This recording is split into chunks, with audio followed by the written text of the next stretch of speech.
Today, I'm fermenting something completely new to me, a CYSER. It's half hard cider, half mead. And since I've had plenty of experience making delicious ciders, I thought I'd mix it up a bit and give mead a try. My goal today is to make the most seasonal CYSER anyone has ever tasted. But I can't do it alone. I need the help of someone who not only knows how to make good meads, but is also mad enough to try some wild ideas. And for this project, there's only one person I could think of, Golden Hive Mead, aka Charlie, aka the guy who fermented Mountain Dew and Monster Energy drink. He's actually a really nice dude, and I had the pleasure of talking to him recently, and together we came up with a potentially amazing CYSER recipe. Dude, let's talk mead. Yeah, let's talk specifically CYSER. Yeah. Have you made a CYSER before, or do you have any ideas or things that come to the top of your head? I've never made a CYSER before. Obviously around fall, I feel like there's a lot of cool flavors we can play with.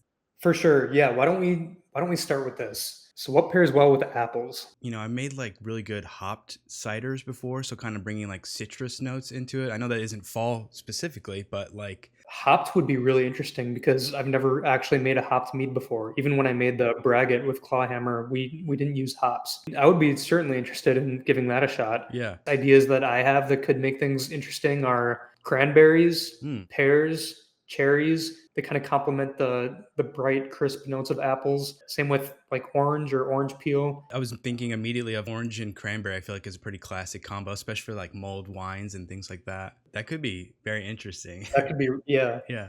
Any sort of herbs you think that might pair well with the apple cranberry if we're going to go down that route? I've made a chai spice pear cider before that I really liked. Chai. Yeah. That could be really interesting. I love that idea. Have you ever heard of chai and hops being paired together? Is that a thing or no? There are certain hops that have more of a spice or floral flavor to them. Yeah, maybe we go that route, like a spiced hop that more resembles a chai. I could complement that nicely. That's sounding really good. Yeah, I know. I'm getting excited. All right, well, I will go ahead and build you a recipe with a detailed set of instructions, and then we'll both make this separately and get back together for the final results. So I can't wait. Yeah, sounds good, man. I can't wait. Thank you. This is going to be sweet. Charlie was so stoked on the idea, he actually wrote up the recipe and sent it over to me shortly after our call. He also sent me his latest recipe book, which for a mead noob like me, it was perfect. Definitely check out his book if you're interested in getting started. But before I get too ahead of myself, I need to head out and get some cider and honey.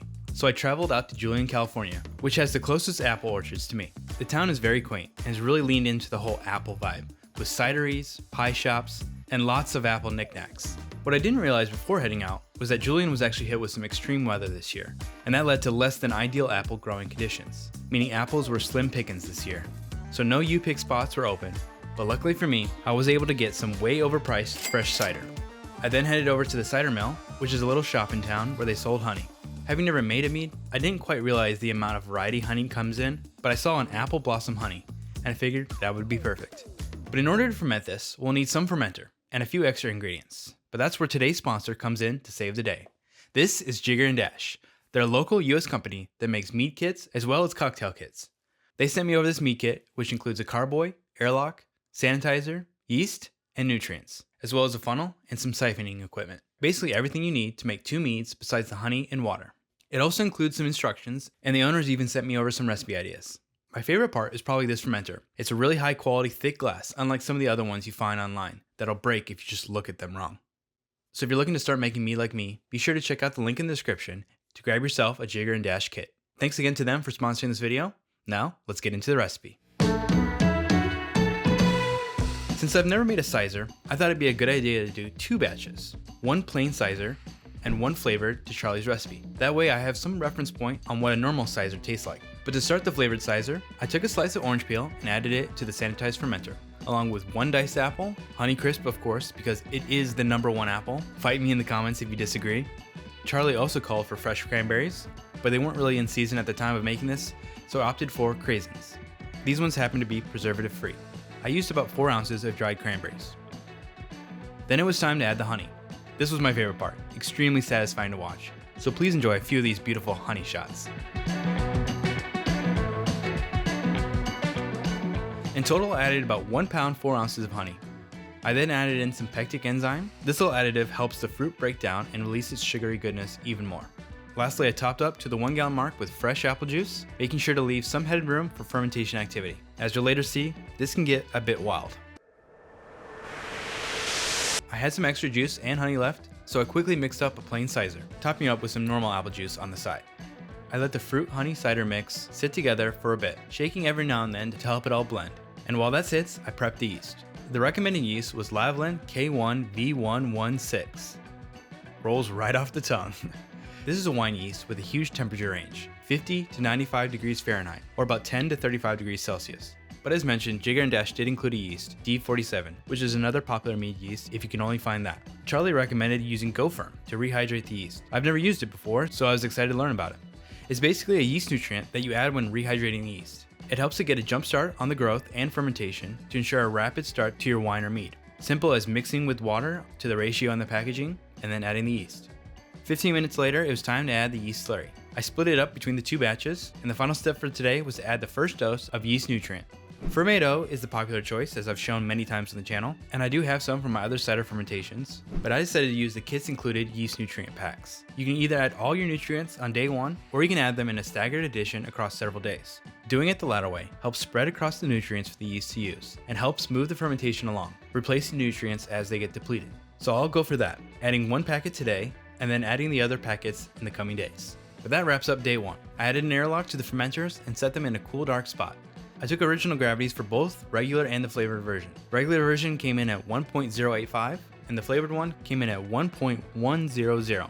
Depending on how much of those sugars get fermented, we're looking at about a 10% or more CYSER. Oh yeah. And it didn't take long. The next day, both fermenters were firing off. Just look at those bubbles go. On day 2, I added the second packet of nutrients. And this is where I learned a valuable lesson. On the flavor one, I stirred up the fermenter to mix the nutrients in. No issue. But on the regular CYSER, when I shook it up, it went balls to the wall. Luckily, I had some cat-like reflexes. Note to self, don't shake it up when adding the nutrients. Day 3, I repeated the same process, just was a little more gentle. By day 5, I decided it was a good idea to go ahead and add in the final flavorings, some chai and some hops.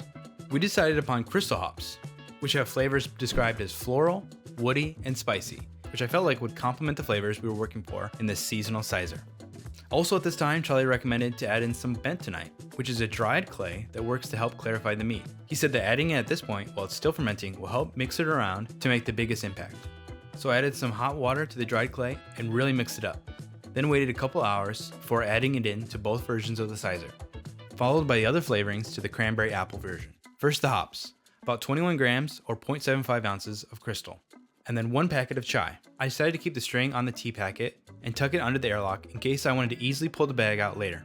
And I probably should have bagged up the hops because the flavored one was really starting to look like swamp juice. What are you doing in my swamp? But the smells were amazing. I left it to ferment the rest of the way to completion. Once it was done fermenting, it was time to take a taste. I also took this opportunity to transfer the meads into new clean fermenters. This helps get that hop one off that sludge and to help them clear up a little more. Before transferring, I took some tasty notes. Both were very apple forward, which I liked, the hopped one having a lot more complexity, but overall they were a bit tart and dry. So I decided to back sweeten, which means I need to stabilize the meads first, using the classic combo of potassium sorbate and Camden tablets. These two work to keep the yeast from re-fermenting those new sugars that I'll be adding shortly, to give this more of a sweet finish. I started by adding a crushed Camden tablet into each new fermenter, and then transferred the meads in. An auto siphon makes this easy, but it unfortunately didn't fit my new Jigger & Dash carboy, so I had to use the old school manual siphon. I'm sorry in advance, Charlie, but I swear, I'm clean. I let the Camden work for 24 hours before following that up with Sorbistat, aka potassium sorbate. I like to dissolve it in hot water to help it mix in better, and then dosed it out for each fermenter and added it in. On the next day, now that the stabilizers have done their job, it was time to add back in some sweetness. I opted for more honey to keep it all in the family. I took some gravity readings as well before adding the honey, so I knew the official alcohol content. They both ended right at 0.996, which means the plain CYSER came in at 11.7%, and the hop version came in at 13.7%. Love it. Now to back sweeten. It's really up to your taste preference, but I recommend to start small and taste as you go. You can always add more, but you can't take away sweetness if you add too much. Use a scale to make this easy. I started with 50 grams of honey in each fermenter and then took a sample to see how it tasted. I wanted slightly more sweetness, so I think I ended up using around 75 to 80 grams of honey in each fermenter, which gave me a mead that was very mildly sweet. I gave them another few days to help the mead settle and clear out, and then I bottled them up. And once they were bottled up, I packaged a few and sent them off to Charlie. Meanwhile, he sent me a bottle of his. And when we had both packages secured, we sat down for a tasting and a comparison, which was quite surprising. So I have to ask, is this going to be your first time trying the two? Have you not popped the bottle yet? I have not. I've resisted the urge. I got your bottle right here. Cork is still intact. There we go. I am ready to pop it open, man, and try these. Yeah, there you go.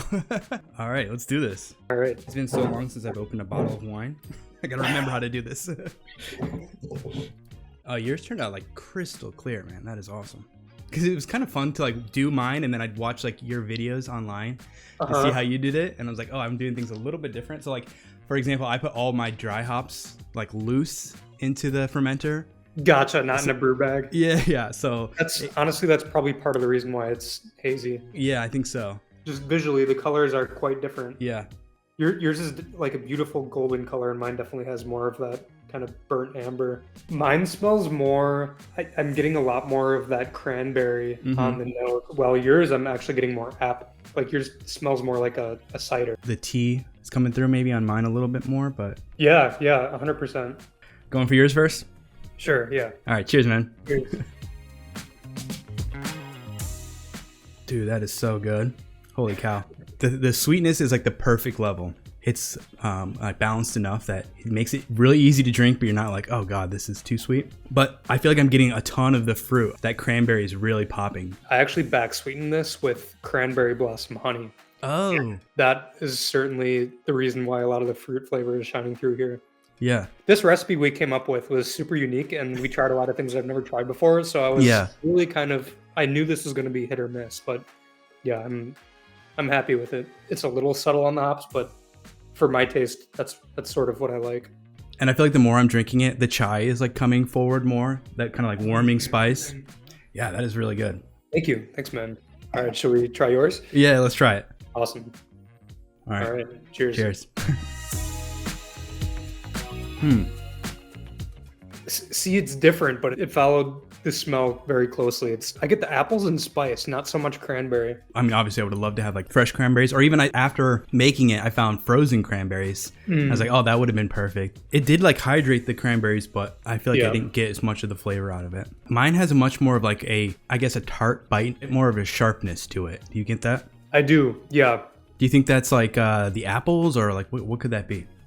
It could be the apples. It tastes a little bit more acidic too for some reason. Yeah. Not in a bad way. It's just more of like those like bright, vibrant flavors, I think. I mean, I just keep going back to yours, and yours is like so smooth. It's like clearly you know what you're doing, and I have some room to improve. But I mean, for my first time trying something like this, I mean, especially CYSER, I mean... For your first mead, this is incredible. Thank you. Like a combination of these two, I think would be like the perfect mead. Because I like the apple flavor. I wish mine had a little more apple flavor in it, honestly. Would it be sacrilegious to combine these two and blend our own right now? Let's do it right now, yeah. Mead blends are super common. I've actually been doing that a lot lately. Oh, really? Yeah, let's see how this is. Let's see. That'll be interesting. Wow. Yeah, dude. The best of both worlds, right? That's it. Yeah, 100%. Yours kind of smoothed mine out, but mine brought that like apple bite to it. That crisp to it, yeah. Yeah, it's almost like this is, I think, what we were both aiming for and putting them together. Yeah, that worked out perfectly, honestly. This was totally fun, and if you ever want to do another interesting mead, maybe even what's a braggot? I've never done a braggot. Maybe I would love to do a braggot. Yeah, I've only done one, and it was actually with the Clawhammer guys. But I feel like since you have more of the beer expertise, we could certainly come up with some interesting ideas. Cool. All right, yeah, we'll make it happen. Awesome. I'm just diving into the world of meads, but I definitely have plans to do more, so stay tuned for that. Thanks so much for watching all the way to the end, and thank you again to the channel members. You all are my heroes. And thank you again, Charlie, for the help. Definitely go sub to his channel. You don't want to miss out on what he ferments next. Until next time, cheers and happy brewing.